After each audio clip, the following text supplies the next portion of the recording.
चंद्रपूर महानगरपालिका क्षेत्रात HPV लसीकरण मोहिमेला सुरुवात।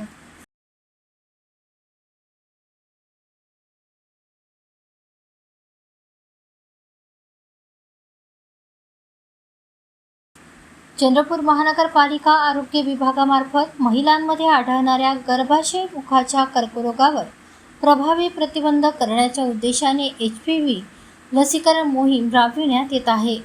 केंद्र व राज्य शासनाच्या मार्गदर्शक सूचनांनुसार ही मोहीम राबविण्यात येत असून 8 मार्च जागतिक महिला दिनापासून महाराष्ट्र राज्यात या मोहिमेचा शुभारंभ करण्यात आला आहे। सदर मोहीम 90 दिवस म्हणजेच 3 महिने कालावधीसाठी चालणार आहे। HPV हा विषाणू महिलांमध्ये गर्भाशय मुखाच्या कर्करोगास कारणीभूत ठरतो। भारतात महिलांमध्ये आढळणाऱ्या कर्करोगांमध्ये गर्भाशय मुखाचा कर्करोग हा दुसऱ्या क्रमांकावर असून त्यावर प्रतिबंधासाठी ही लस अत्यंत प्रभावी व सुरक्षित आहे।